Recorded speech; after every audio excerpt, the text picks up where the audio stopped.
All right. Welcome back, y'all. I'm Ray. What we're doing here at the Rap Podcast is we actually turned the Rap Podcast into different the Rap Podcast universe.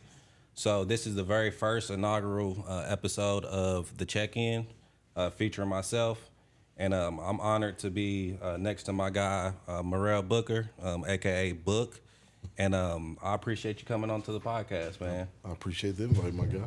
Yeah, no problem, no problem. And if a lot of people don't know who Book is, he has a hell of a Louisville story from playing, youth sports here in the city, playing high school.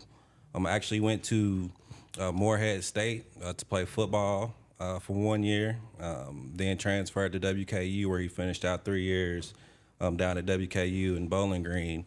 Very exceptional athlete who's now is one of the best trainers in the region when it comes to performance, when it comes to just transforming your body in general. And like I said, I do want to welcome you to the Check-In, bro. It's the very first episode. And how you feeling today? One thing I do is I ask everybody how they're feeling mentally. I feel blessed and highly favored. I can't thank y'all enough. To be invited to something like this is a blessing. It's very gratifying. I've worked extremely hard. Yeah. So to be invited to something like this lets me know that my hard work is paying off. So Yeah, for sure. No problem, no problem. And I'm gonna come visit you soon. I'm kind of scared. I'll be seeing the videos and shit. He puts people through the gauntlet, and I don't know if I'm ready for that yet. I'm So definitely gonna take you down through there. Come see me. But yeah, we're gonna have a good time. That's for sure. I do want to start with the beginning of your story, man. As far as high school sports, like what all sports did you play in high school? High school, I did football. I tried basketball. I wasn't bad at it, but I wasn't great at it. Just I don't think I was built for that sport. Literally, look at it. You like a basketball player? Hell no. But I did track. I excelled in track and field. I did wrestling. I excelled at wrestling. I did try baseball towards my later years. I was really, really good at baseball at one point in time. Okay. Especially coming up through the youth league. I think I was probably better at baseball than most sports. But essentially I did it all. I did powerlifting where I won a state title my senior year, and I placed second my sophomore year. Okay. And I probably would have won it my junior year, but I hurt my back right before the meet. Gotcha. So powerlifting, just lifting weights, working out in general has always been part of your repertoire, no matter what. Starting my seventh grade year, actually the end of my seventh grade year, going into eighth grade. So that is when I started my weightlifting journey, and Okay. I started training myself. I got I got tired of being picked on for being chubby. Yeah. No, I feel that, man. So like, what made you choose football out of all the sports to go to the collegiate level? I think once I started to get college coaches to come and was coming to the high school to speak to me, talk to me, I think that kind of solidified what I needed to do to essentially get my schooling paid for. Okay, So that's I made fire. a business decision. That's fire. I played basketball, baseball, and football. I was what you call average potatoes. I wasn't the best on none of the teams that I played on. I was just solid, keep myself above water, but I still ended up playing college basketball at Pikeville. Means you was elite then. Yeah, for sure. So even average potatoes can go to college. You all. That's all I'm saying. I wasn't the best, but I was okay enough. You know what I mean? Yeah. So I do want to ask you, our boy Ray. He was telling us about your ad placement or your placement in the Herald and Courier Journal back in high school. Talk us through that. How was that journey? How did that come about for you to be on front page newspaper just because of your figure and your sports? It was different for sure.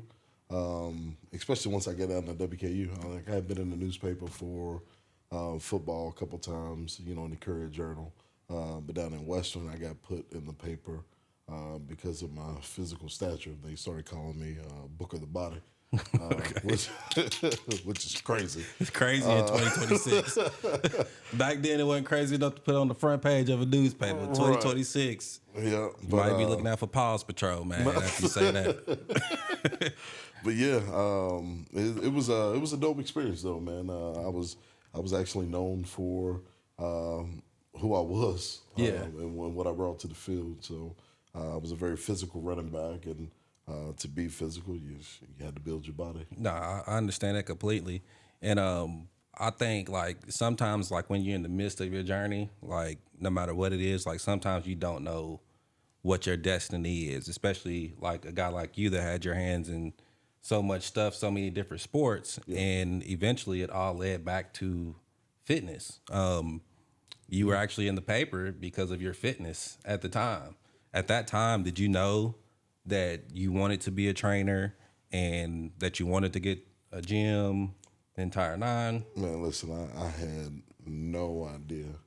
Like I said, they called me Book of the Body in school. And once I was out of school and started my fitness journey and kind of went independently, my first company was called Body by Book. Okay. Which, kind of ran off of my college name. Okay. And shout out to all my B3 fitness people. They still around. They still follow me on social media. A lot of them are family members and real close friends. They still support me to this day. And honestly, I would not be here if it wasn't for those core group of people. Okay, cool. And for me, man, I really didn't do too much, in college. Literally came back, started working like a factory job at 20. For you to go through the entire process in college, getting a chance to play pro sports, what was that mental transition like, transitioning from sports to other ventures? It was tough. It was extremely tough. Even to this day, I have only been back to Western Kentucky once, and it was for a homecoming many, many moons ago. But it's extremely tough to go from being praised and being the man to essentially nobody knowing who you are in the stands. Yeah. So the transition in itself, I don't believe it's talked about enough. I think it affects a lot of athletes, especially high-level athletes.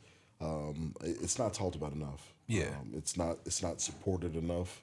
And I think we need to shed light on that because people need to learn how to navigate through that to find what their purpose is. And some athletes never do. That's why you see a lot of high-level athletes that, they get caught up in the media for, a lot of the wrong things, after they've, transitioned. Yeah, for sure. And I could attest to that, man, because I'm 35, and for me growing up to be able to see like athletes that were praised from little league to they graduated high school, sometimes they see that praise the first time they get hit with adversity, they don't know what to do with it.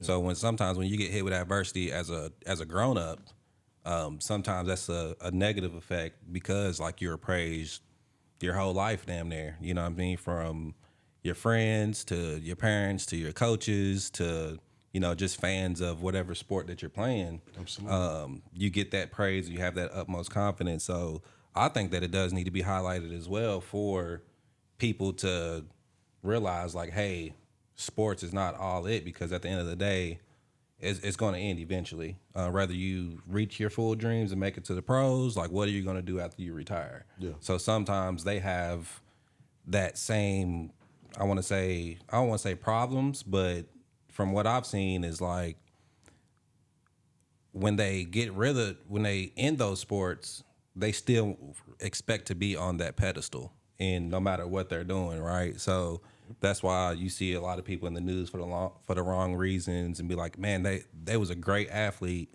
We just want to know what happened after they stopped playing. And sometimes it's not the best thing, but in most cases, when you have great coaches, great mentors, just having good people around you Goes a long way. yeah. So that transition might look great for someone who is surrounded by, people that might hold you accountable when you're doing wrong the entire nine. So I agree with you, bro. Like we do need to shed light on like the mental state of star athletes when they get to a certain point.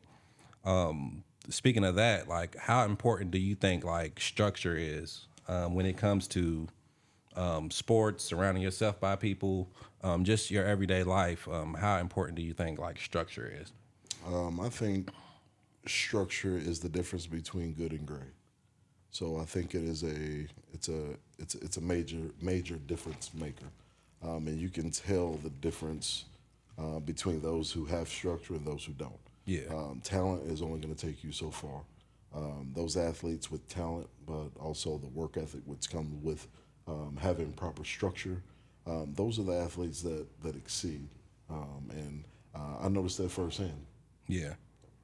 Okay. So I think that, that goes a long way from your household, what I'm saying, to some teams. You might be a part of a team that has no structure whatsoever. Yep. Maybe eventually before that team falls.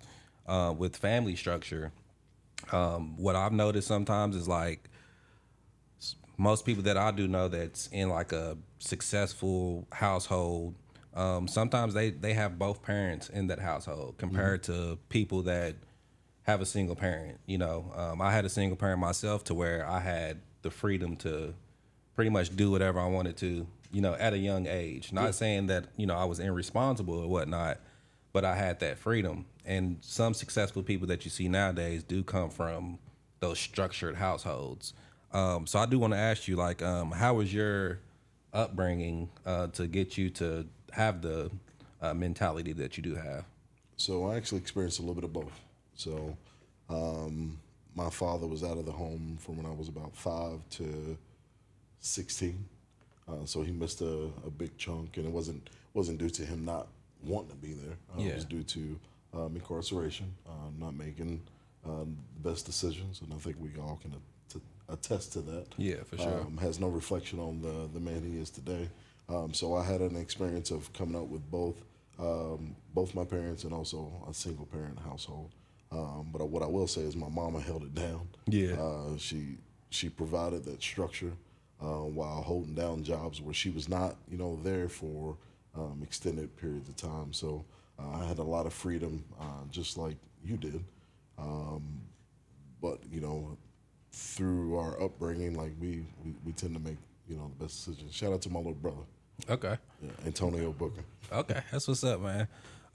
Me personally, I think I had a lot of freedom, but I was surrounded by friends who I seen have that family structure that I didn't have. You know what I mean? So some of my best friends that came up, I was just an extension of their families coming up. So whatever I didn't have as far as like a mentality standpoint, they kind of brung me in as their own. So I kind of learned from different families as I was growing up. Yeah. And I still have my same friends that I've had since elementary, to this day.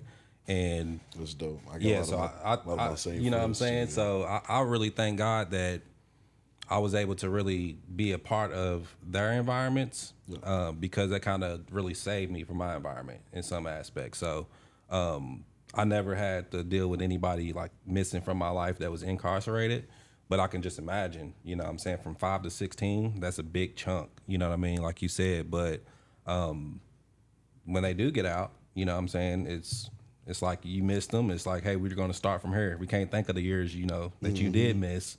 We're just going to think of the years moving forward. Absolutely. So I do want to ask you about the city of Louisville. What do you think, like, the mentality of the city is? Me personally, I think the city has a lot of potential, but it's kind of like a crabs in a barrel type of mentality here. That's just my personal opinion. What is your opinion for the mentality of Louisville, and how could we as a city like change that perception? In regards to athletics, or Yeah, just in general, just in life. in regards to athletics, I think Louisville has a ton of potential. I've trained and worked with a ton of very talented and high-level Louisville athletes. To name a few. We've trained athletes like Jahad Brown. Everybody should know Jahad. If you don't know, you will know. We've trained Zakiah Johnson. Okay. We've trained Dalen Lau, currently plays for the Washington Nationals.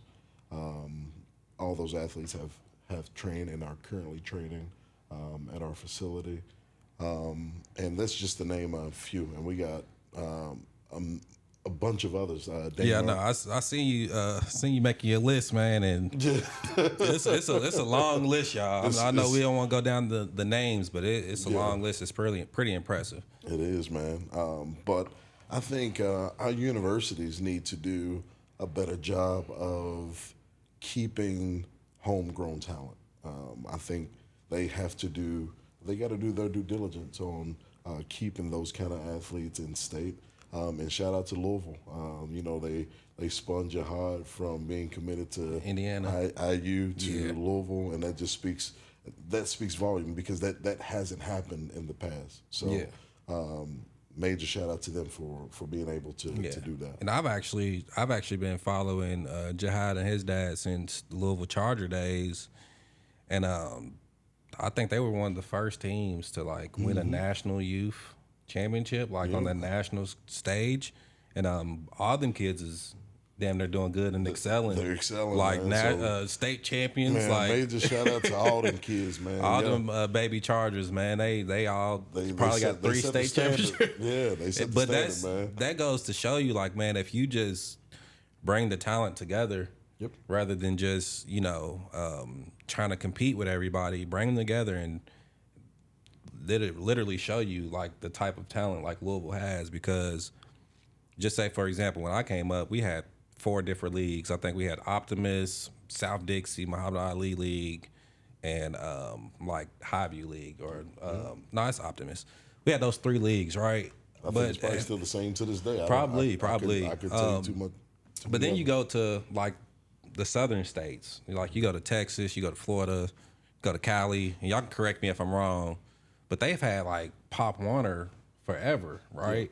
And these Pop Warner teams are elite because it's they pulling the kids from the cities on teams rather than just the kids from the neighborhoods on teams. You know what I'm saying? So shout out to the Chargers for, setting that standard for the city. And I start to see other teams and other organizations follow suit. And hopefully, they are just as successful. When it comes to the city itself, I think, like you said, the universities definitely need to pour more into the city because if I played for U of L, not me, literally, but if I was a student athlete and I had the opportunity to get a scholarship from U of L and I played for U of L, it'd be so much pride attached to that. For sure. Every kid I know have played for U of L that's from the city of Louisville, they had pretty solid college careers, at the university if they stayed. You got your Quentin Snyders, you got your Raymond Spaldings. You train Quentin as well? I train Quentin. That's fire. I'm trying to get Quentin on here as well. Q, I gotta get you on there. Yeah, for sure. Ray had took me to play ball with them at Shoot 360. Okay. I was chatting with him then. But you got we also got a combine coming up with Shoot 360 as well. So. Okay, so let's speak more on that combine. What does that combine entail? This is going to be an NBA style combine. Ages are going to be 14 and up. Okay. So 14 and up, you're invited. Come out, test your skills, get your numbers, see exactly where you match up against those that are doing it on the highest level. Okay. So it's going to be dope. We'd love to have as many people out there as possible. And it says Shoot 360. So if you don't know where Shoot 360 is, it is in Prospect, right outside of Norton Commons. So if you get off on Gene Snyder, Walgreens, bus that left, and you'll be able to find your way. Yep. But June 27th at King Louis. June 27th at King Louis. Yep. If you don't know where King Louis is, go in Middletown. You know what I'm saying, right? Take the left behind the Target. Yep. You know what I'm saying? And King Louis right behind. Turn left at the Blind Squirrel. Yeah, the Blind Squirrel. And that's one hell of a facility, King Louis. Man, it is crazy. My homeboy, Mikhail, when he was working out, when he was in and out the NFL, that was one of the first facilities that he went to. Gained a relationship with them, and they allowed him to use that entire facility, the the field, the entire nine. Yeah. And a lot of people don't know about King Louis. It's like a kind of if you know type a of hidden deal. gem, Yeah, man. it's like they got a full field out there, turf, an entire facility for damn near any sport that you can think of. So shout out to King Louis. And when did you say the date was? June 27th. June 27th. Yep. That's fire. So are you gonna be like? What is going to be your role in the combine? Are you going to be like doing measurements? Are you going to be working the kids out like strength training? So my role, I'll probably have a station. I'll probably be at like the vertical jump station. Typically, each coach is going to have a station to watch and manage. I'll also be helping with registration to be sure that we got all the names of the athletes because we gotta do a lot of work beforehand when it comes to registration. Yeah. So if you plan to come, we won't be able to allow people to do walk-ups. You gotta register. I'm not 100% sure when our cutoff date for that registration is. I would say probably a week before. Yeah. So if you want to come, I know Louisville's late with doing things, but register now. Go in, fill out your registration. You can go to the website at empower6.com. Go register, and we'd love to have you. Okay, awesome. And I do want to ask you, speaking of your gym, do you have like any business partners or like mentors that helped you along the way of like starting the gym, or that you just picked the brains up on the journey of, to get to where you're at now? Absolutely. So I'm a small piece to the puzzle when it comes to Empower Six Gym. Maurice, our owner and CEO, my brother, that vision is his. He brought me along the way. The director of sales. I'm in charge of the personal training department out there, and we have had some people to help support us through this journey to get us to where we are now. And shout out to all of my performance coaches, all of our personal trainers, all of our members. Nothing would be possible without any of them. So Okay, awesome.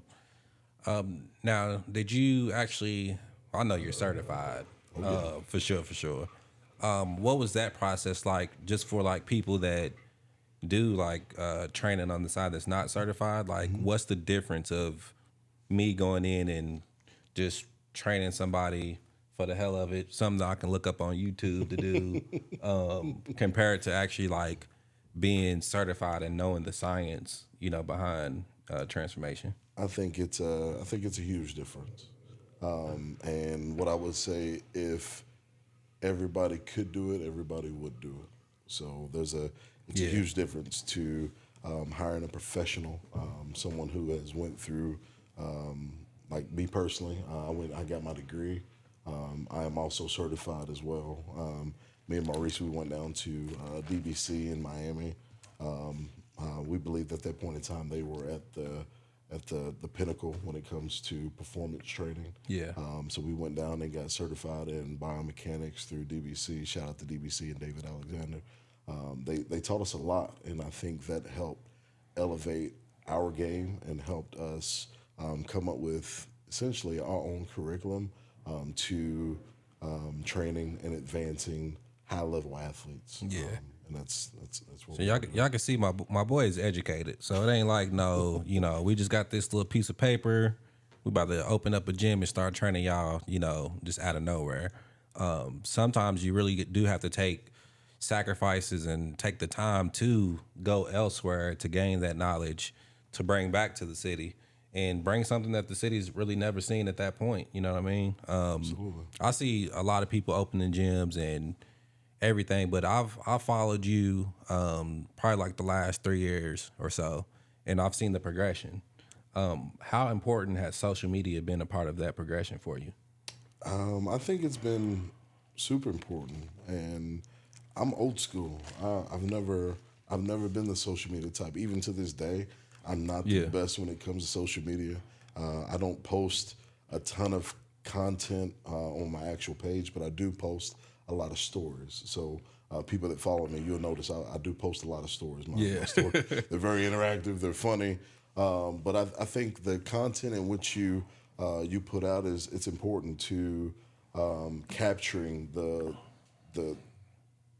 people that you want to watch what it is that you do.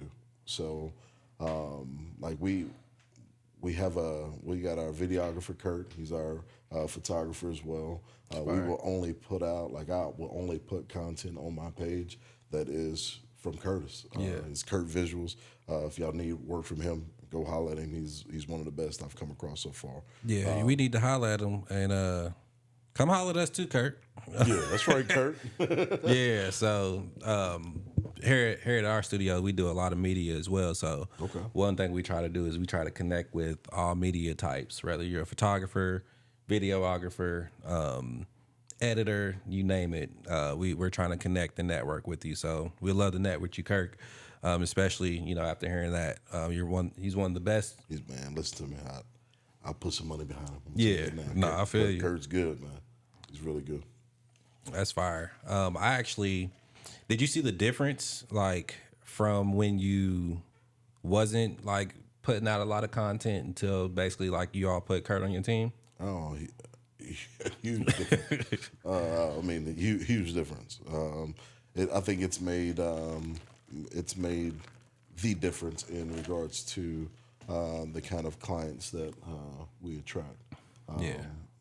Premium athletes and premium clients, they're going to be attracted to something that is premium. So don't take any shortcuts. So do you got anything regular for like regular motherfuckers like me? Do you got a program to where I'm not in there working out like the super athlete, my nigga? Cause I promise, man. So I know we are known for training high-level athletes, but we're also known for training a ton of general fitness clients as well. We train influencers, we train restaurant owners, we train business owners, doctors, surgeons, literally, and beginners. Don't think that we're just a place to come if you're already in shape and just want to be pushed. If you can't do a push-up, come see me. And shout out to my boy Dylan Jacobs.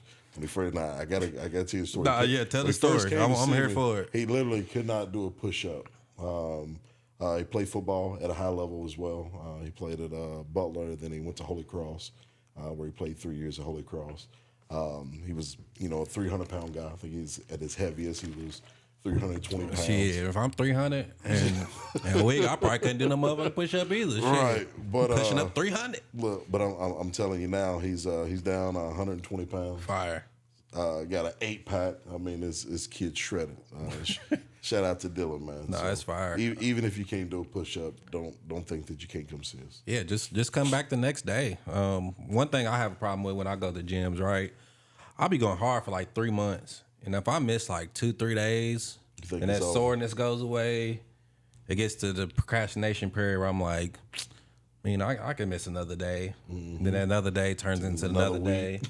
The next thing you know, you owe the Crunch Fitness a premium of $19 because you ain't been.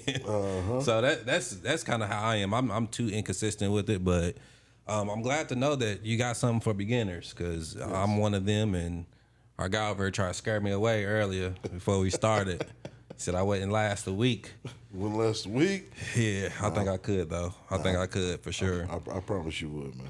How many people have you had, like, quit when it comes to like, have they started and it got too little tough and then they was like, I'm kind of cool. I know you don't worry about the people that quit. You worry about the people that keep going.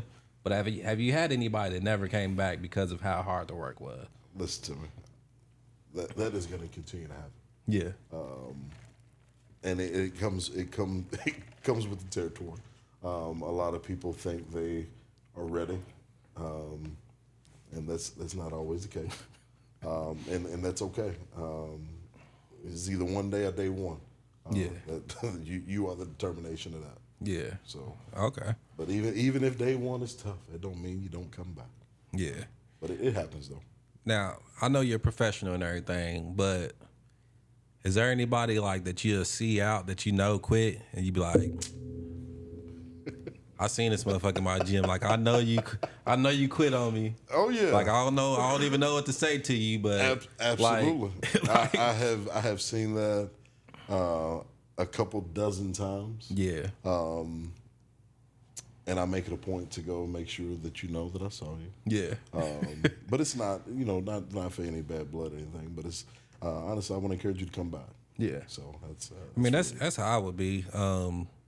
I don't know if I quit and I seen you, I'd be like, man, this nigga Book about to walk up to me, man. I ain't been back to the gym. Sometimes they try to duck you. Nah, yeah, I'm ducking you in there, man. I'm ducking. I'll pop okay. back up probably next week or something, but I'm ducking you, bro. I ain't gonna lie. I would feel that disappointment. Like, man, I'm disappointed, dog. I done disappointed Book, man. I can't even say what's up to him without looking him in the eye, man. I feel you still say what's up, man. But on the flip side, I'm petty as hell. So on the flip side, I'm gonna walk up to you like, man, you quit on me. Like it's either gonna be a laughing or disappointment. It ain't gonna be no gray area. I'm gonna invite you back, but you might have to pay a little extra to come back since you clown me. Anybody quit if y'all seeing this, man? Come on back. Yeah, come back. And if you haven't seen this before or been to his gym, don't be afraid. It's for all levels. Now, have you trained like any of the youth, or is it like a certain age on up for you? We do train a lot of youth. As of right now, I mean, we've had staff meetings to get prepared for the summer because we are expecting and already experiencing such a influx of the youths that are interested in training. So. We try not to go under the age of 10 for a multitude of reasons. I would say their attention span is probably the biggest reason, but also the music that we listen to. We play everything that your kids are already hearing. Yeah. So we're not going to change or censor. I'm about to go to the gym listening to Walmart music. You know what I mean? Like, it's not happening. Yeah, so, but we try not to go on the age of 10. Not saying that we won't. In some circumstances that, we will if that athlete shows us that they are dedicated and willing to put forth the effort that we need, especially when it comes to simply paying attention, then absolutely we will. Yeah, fire. So I kind of want to switch gears a little bit and talk about perseverance. We've talked about, everything that's going great, everything that's going well. Have there ever came a time to where you might have second guessed like the fitness journey, or did you like see that time coming? And if so, was there any times that something happened to where you had to get your mental back straight, realign, and keep pushing forward? Absolutely. And there's not just one time. There have been several times. Yeah, same here. I was tested. I was pushed. Struggling with depression, mental health. I don't think is talked about nearly enough, especially for ex-athletes and just black men in general. Yeah. I think that is an area that needs to be shed more light on. There are a ton of resources out there for us. I'm big on therapy. I'm big on all of that. Yeah. So, and I've done it. I've preached it, and I will push anybody to go seek any kind of help that they need. Yeah. So don't just because you're struggling mentally, fighting depression, that does not make you weak. That does not make you any less of a man. Does not make you any less of an athlete. Go seek that help. And I'm telling you from personal experience, it will help you. It will change your life. Yeah. So like you said, man, it's been a multitude of things. Like for yourself, for myself, and probably everybody that's in the room now. You know what I mean? Sometimes those moments make or break you.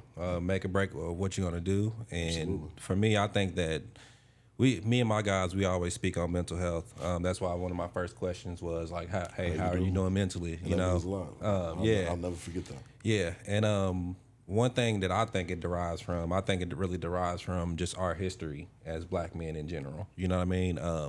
I feel like black men is always the scapegoat when it comes to any problems that's going on, especially in the nation itself. So sometimes when we get in these depressions, we be afraid to speak out or tell people what's going on because of how you think you're going to be judged. You know what I mean? So like he said, go get the help if need be. Speak out, speak up as well. Because me personally, like I went through one of those stages when I first had left college.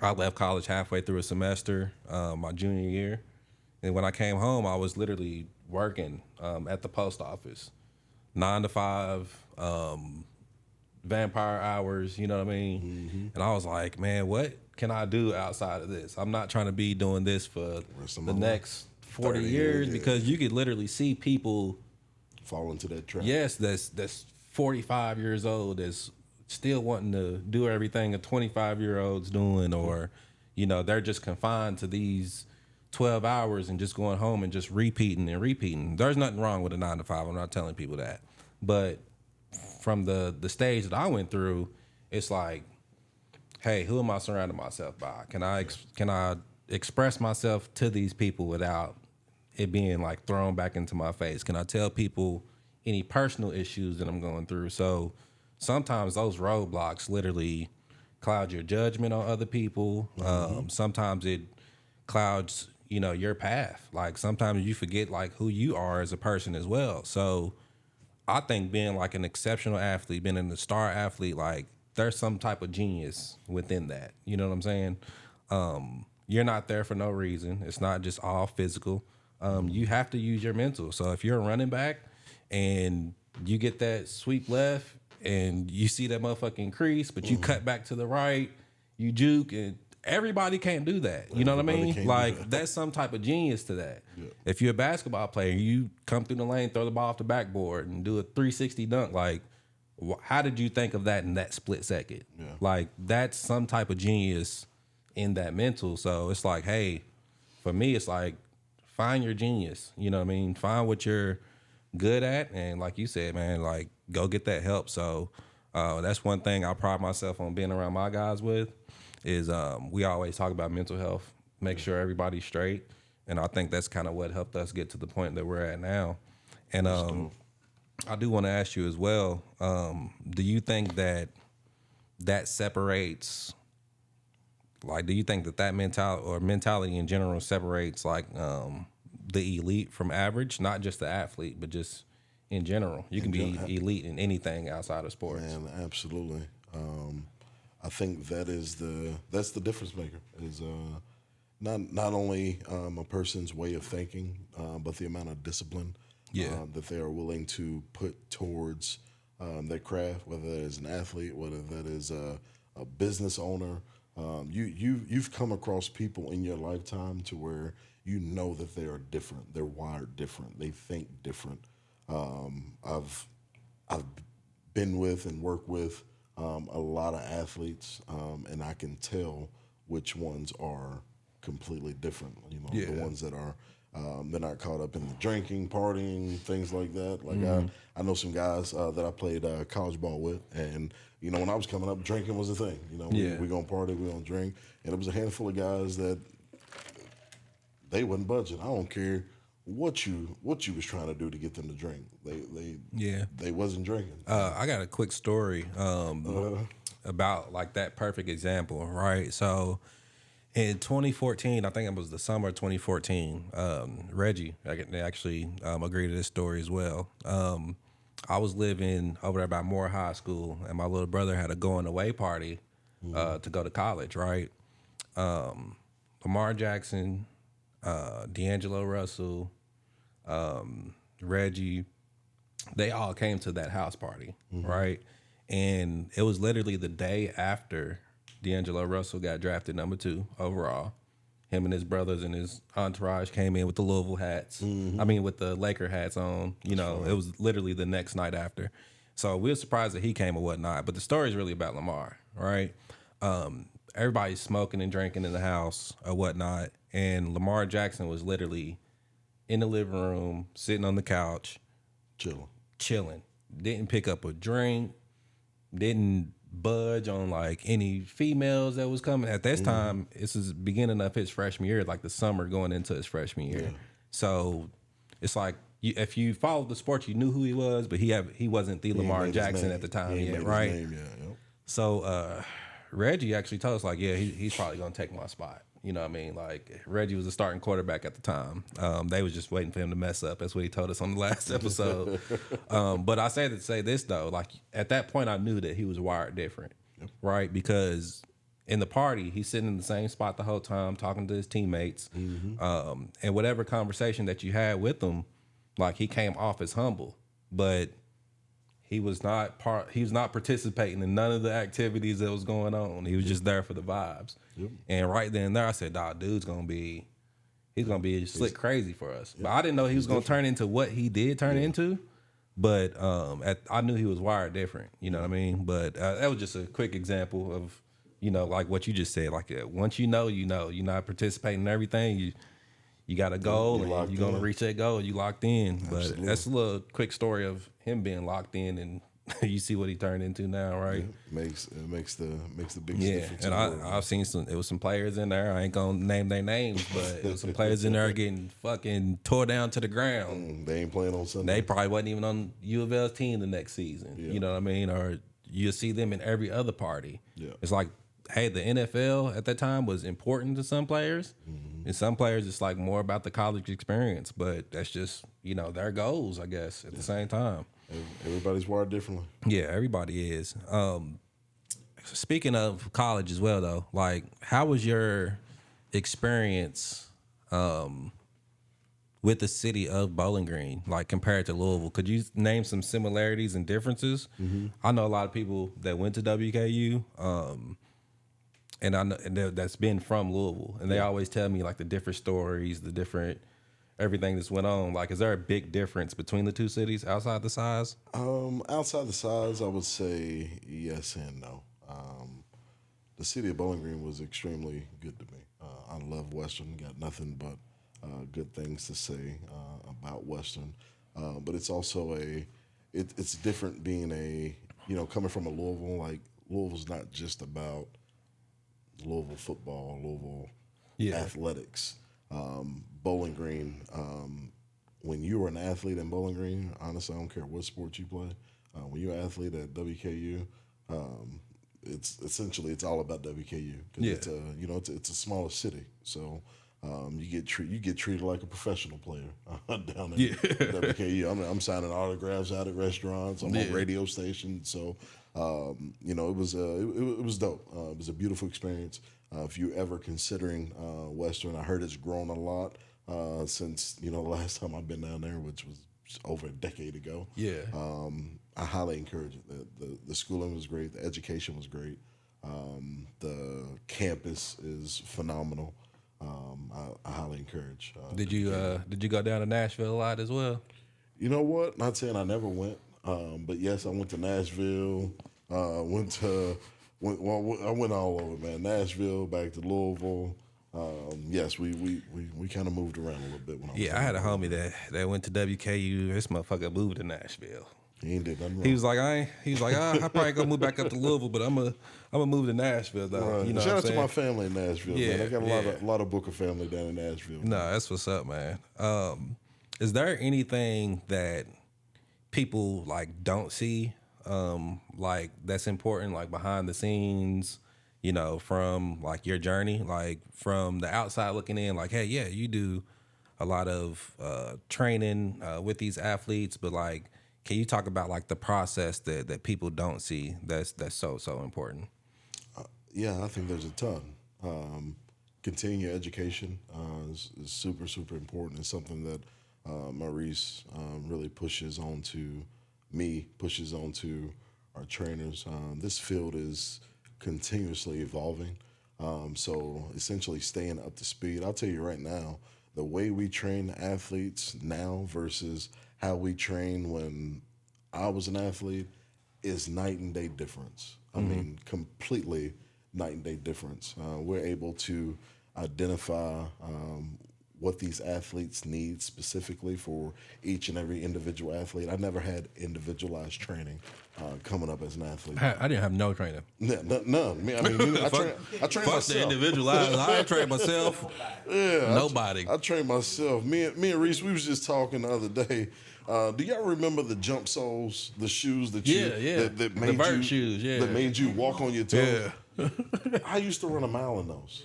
Oh shit. Knowing what I know today, that is terrible for your ankles, your knees, your feet. But look, you was into fitness before that. Run the mile in the vert shoes. No, I used to. We got to pull up a clip of these vert shoes buddy's talking about.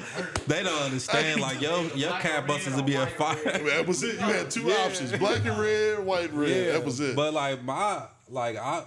what's crazy? Like I didn't have no training. A lot of people don't know. Our boy Ray is in the background right now. He was a big part of my upbringing. I met Ray when I was 8th grade in middle school, and anytime I ran into him, it's about what can you do to get better. You feel me? Like he was one of my OGs that was cussing me out on the basketball court. You know what I'm saying do this, say do that. Like that was slick. Like the only formal training without training, that I had for real, because he's putting me through it. He's making me fight through adversity on some stuff. You know what I'm saying? So shout out to bro, but that's the only type of training that I had. You know what I mean? Like my brother, he was an all-state athlete with no training. Played high-level college ball with no training whatsoever. So that really makes a difference, believe it or not. Like a lot of people don't know how much that makes a difference. And I do want to ask you, you are a new father, correct? I am, man. Yes, sir. My baby boy Zane Lavelle Booker. I love you to death, yes, son. sir. How old is your son at the moment? He's 14 weeks. 14 weeks. Oh, fresh baby boy. Brand new. Yes, sir. Congratulations, by the way, brother. Welcome to fatherhood, man. For sure. That, my guy. Thank you. I do want to ask you, like, how does that intertwine with your schedule now? I know when my daughter was first born, it was like the fragileness. I was so scared, you know what I'm saying? Yeah. And this is your first child? This is my first child. Awesome. Probably my only. Not for real. But the fragileness though, like how does that change your schedule? How does that change your mindset, man? Man, it changes everything. Your world. It completely flips your world upside down. What I thought was gonna happen has not happened. And what I envisioned is once my son was here, I was going to be able to back down on my schedule, because I essentially work like a split shift. I'll work super early, and I'll work for 3-4 hours. I'll leave, and then I'll go back in the evenings. But that has completely changed for the better. And shout out to my lady, Shanna. She holds down the fort, because my son has motivated me on a whole different level. I essentially, in my head, I'm thinking I'm going to work less when my son is here, but he's motivating me to do more.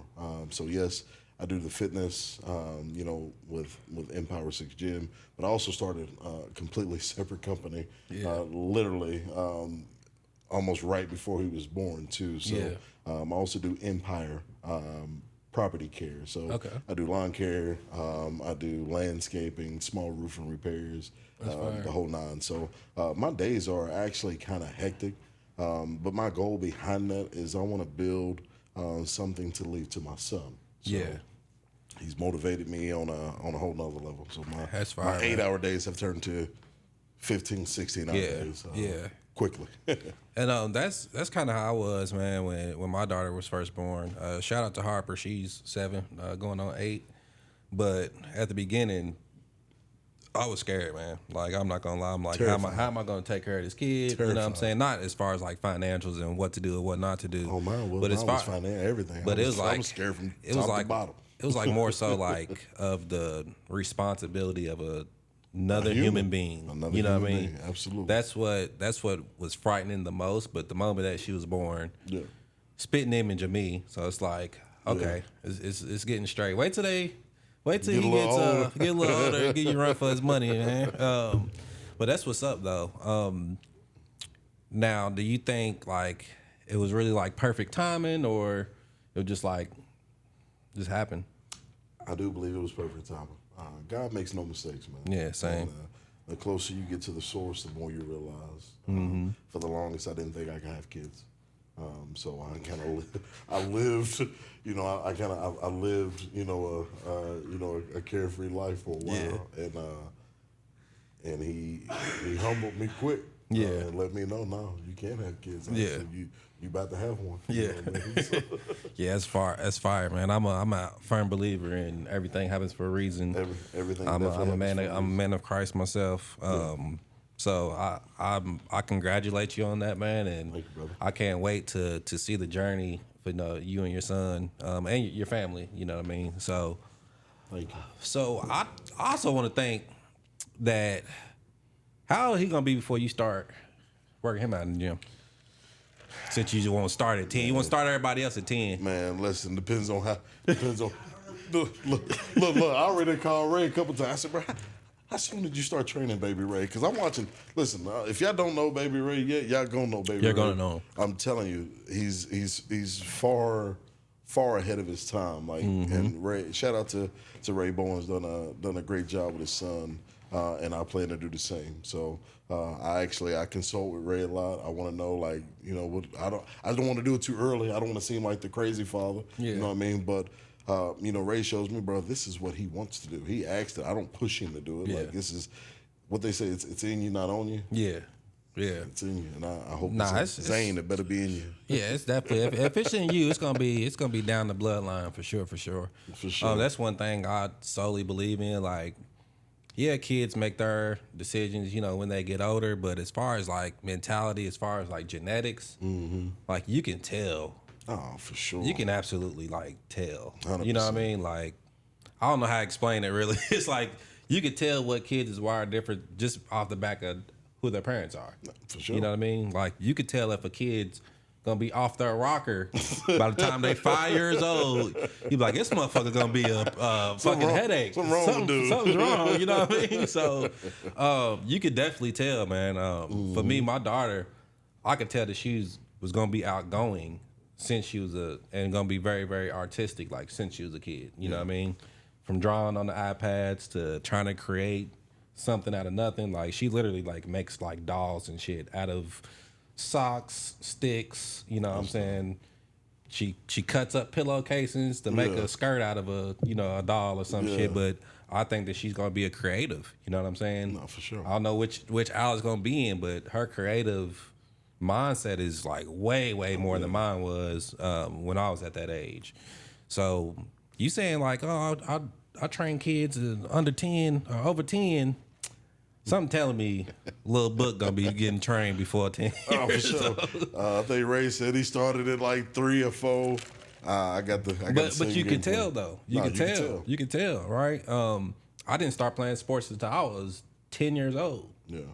But you could literally tell though. You get what I'm saying? Like, I tried out boxing. Shout out to Marcellus, Durrell, Jimmy, Greg Page's family, right? They had a boxing gym on Papa Level. Me and my brother went there one time and knew that these motherfuckers was Golden Gloves. We like, shit, we better than y'all in every other sport but boxing. I'm cool. I told my mama I ain't trying to go back. I told my mama straight up, like, I ain't trying to go back. They hitting the speed bag. I can't even do the hand-eye coordination for real. Yeah. Ain't no way in hell I'm about to exceed in boxing. Yeah. And these kids is my age, but elite at that age. You get what I'm saying?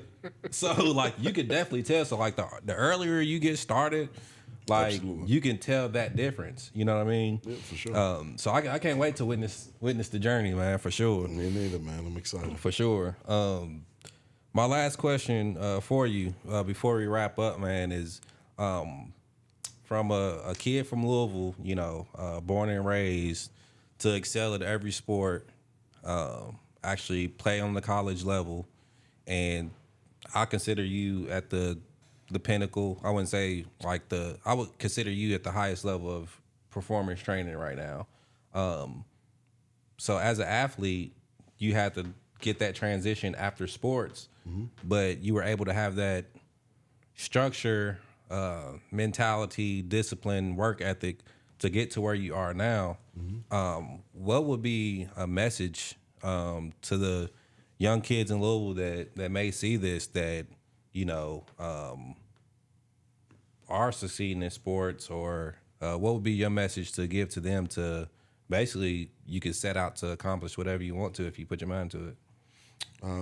My message would be, however hard you think you're working right now, there's a kid somewhere else working twice as hard. If you take that mentality and apply it to whatever sport you play, I don't care if it's football, baseball, volleyball, I don't care what sport it is. You take that mentality and apply that, you will get to where you want and where you need to be. Fire. And that just goes to say that and I know we talk about a lot of sports as well. Me personally, I would literally encourage every parent to try to put their kids into some type of sports. Just from the learning aspect, just from being coachable, because if you can be coachable, you can be an employee, which employees turn into CEOs, you name it. So Employees also turn into business owners. and into business owners as well. So really what I'm trying to say is, even though we got a lot of sports references, every reference that we use for sports can be applied to life as well. So don't think that everything we was talking about is for sports and just athletes only. Like, sports can shape you as a person, but also the same lessons you learn in sports you can learn in life as well. So I do want to appreciate you for coming on the first episode of the check-in. Like I said, I'm your host, Ray. Be tuned in next Tuesday. You can follow us at the Entertainment Collective, the.entertainment.collective on IG. We also have spinoffs. Let's Talk About It, Keith's Corner, Yapaholics, you name it, right? So follow our pages on all platforms. And where can they find you at, Book? You can follow me on IG at Marell Book _ER. As soon as you put in Marell, it should pop up. Ain't a whole lot of Marells out there, and that's Marell. I do have a TikTok as well, and also Facebook. What's your TikTok? Marell Booker, MarellBooker. Cool. We're going to follow this as well. So, like I said, man, I appreciate you coming on the show. I appreciate you. You welcome back anytime. Anything you would need from us, my team, just let us know. And I appreciate Ray as well. Appreciate you, brother, for connecting us together to create this moment. So that's it for the check-in, and we'll see you all next time. Next time.